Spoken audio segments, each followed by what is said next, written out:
At last, after 14 days, I am finally out of quarantine here in England. We're here in England because my wife and I want to set up a second workshop that we can use when we're here visiting family, so we can have a spot to work from when we're visiting family.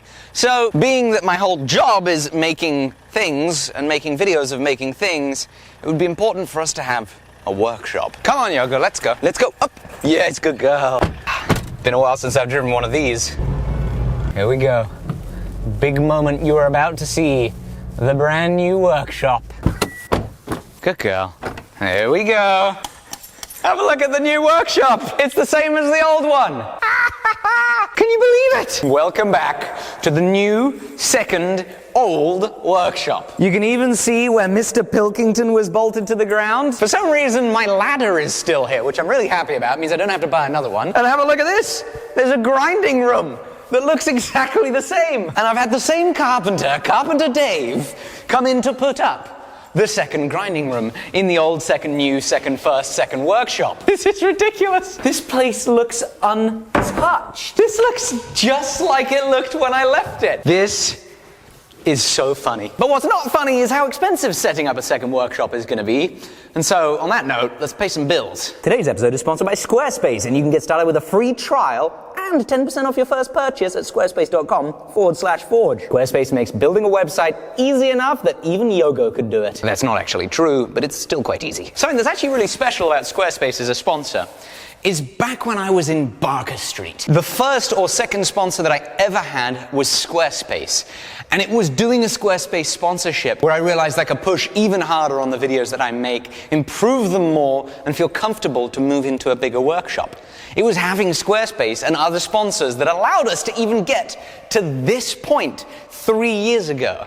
And now we've got a workshop in Montana, as well as a workshop here. So while I've been in quarantine since arriving, I've done some planning to try and work out what I need to do to set this workshop up as fast as possible. I've got to build a workbench, set up Wi-Fi, I've got to plan the layout, I've got to plan the video aesthetics, I've got to buy a power hammer, and more. Right here is the pile of stuff that arrived while I was shopping online. And so I might as well tear into it.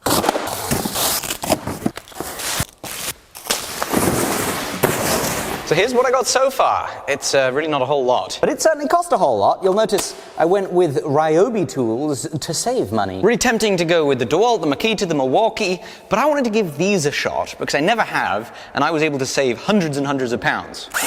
Got an impact driver, angle grinder, circular saw, and one of my favorite tools to have, impact wrench.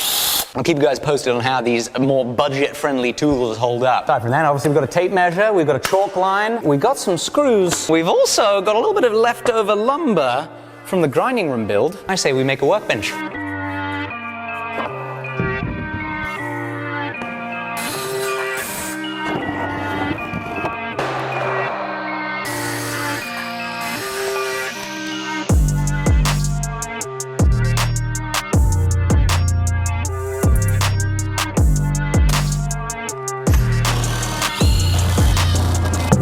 Time for the legs.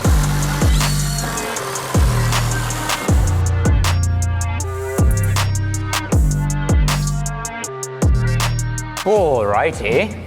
There we go. That came together remarkably fast. This little impact driver, working a treat. We got some leftover MDF scraps from when Carpenter Dave put up the grinding room. And the plan is this. 12 millimeters of MDF and then 18 millimeters of plywood. The reason being, it then kind of bulks up that tabletop a little bit without needing to use quite that much more expensive plywood.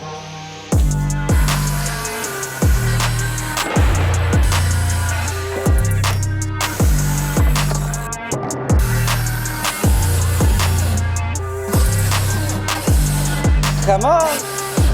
Come on! Ah. This is what happens when you cheap out on tools, because you're too cheap to buy good tools.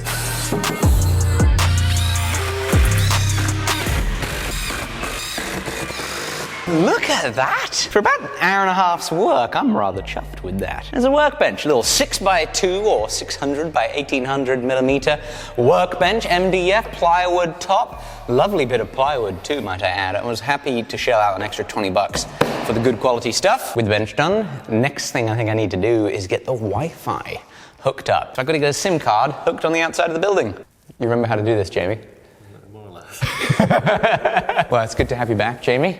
Well, you've always been here, it's just not like here, right here. But you're here, right here now. We're gonna get some Wi-Fi going, put an SD card up in our antenna, and hopefully be connected to the world. Slight problem. I don't currently have a wrench. This stuff just arrived. Hopefully there's a wrench somewhere in here. First one to find the wrench wins. Wrench! No, hang on a second, I've got an adjustable wrench. I've got an adjustable wrench. But yours... That's too big. What can I say? I got a bigger wrench. Oh. Ooh. Looks like the SIM card goes in there. There we go, that's the old one. Come on, you. Let's see if it works. Hey, the internet works! Look at that, 20 megabit a second down. Not actually that impressive. The upload is what's important. Oh, hey, you know, 14 megabit a second upload, not so bad on 4G. We'll take it for now. Maybe it needs to warm up. Good up. Oh, it is. Look at that. Hey, that'll work. That will work.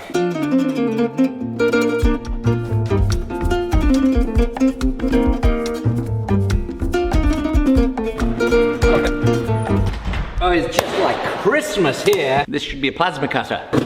I got a 100 amp plasma cutter. This should cut like 30 millimeters or 1.25 inch thick steel. We went big on this one, folks.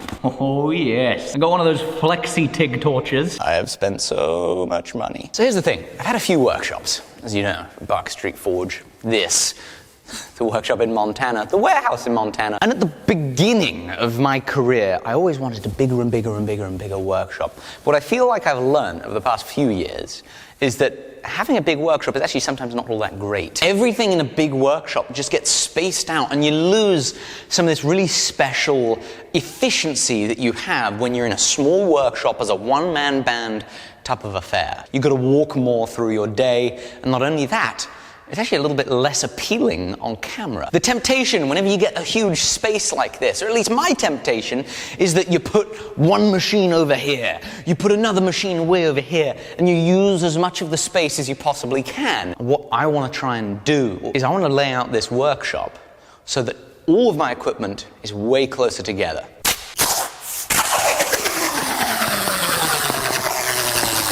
So this is what I'm hypothesizing, that I cut this workshop down and condense everything that I want to put in here into half the space. This is the old Barker Street workshop. Part of what we're trying to achieve is this look where you've got so much more depth and interesting stuff happening in the background because everything's tighter. These white walls are not going to look very good on camera, so we're going to go have a look at some lumber that would make this space feel better to the camera. This is interesting.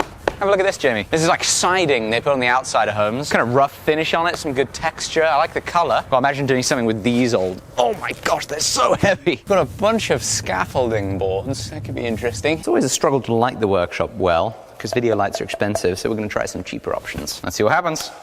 Oh my goodness, that's bright. That's a lot of light. Let's test it in slow-mo. It doesn't flicker. That's exactly what we want to hear. Let's give this light a try. This is a big, huge, whopping, great big panel. Let's see what happens. Ooh. That's quite nice, actually. Have you turned it off? Yeah, it's on. What do you think, Jamie? Do I look pretty? You don't need to answer that, actually. So I think we're quite fond of this light, and the thing was only 90 pounds. The video lights that we use otherwise are 570 pounds. So what Jamie and I have done is we've come up with an idea to create a structure of steel tube that holds these lights up in the air, and we're going to have those puppies covering this entire area. We've got ourselves our measurements, and I'm going to plot out on the computer how I can make sense of exactly what we need to buy, and then I'll get it bought. So the next plan that we've formulated is we are going to put up some mobile walls that'll go up along this blue tape line, can always be moved, but are going to help give this area that closed-in feel.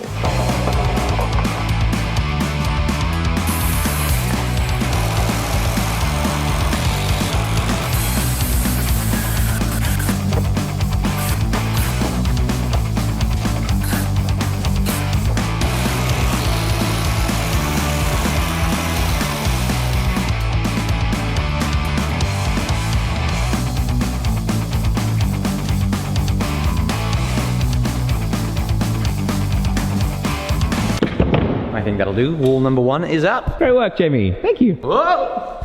It's been a long couple of days of getting back into the swing of things. I'm really excited for what we're going to be able to do with this workshop. Thank you guys for hanging in here. Let's thank our sponsor. So as I said earlier in the video, Squarespace has been one of 2 of my longest running ever sponsors. And I am so grateful for it because it's truly a service that kickstarted my entire career. What I want to do now we're in this nostalgic moment. We're in the old workshop. I want to share with you some of the old web pages that I actually still have on my Squarespace site. In 2016 through 2017, I started to find a little bit of a niche that I was able to succeed in, which was teaching tool-making classes based off of the Brian Brazil education that I got. So I built out these web pages, and people could buy a product, which was a service, in my Squarespace site. They'd sign up, and they'd be able to end up on the course. This is so crazy. I was charging $695, and I was including 4 nights in a hotel that I paid for, as well as access to one of my online courses. I just constantly tried new things and updated the website to reflect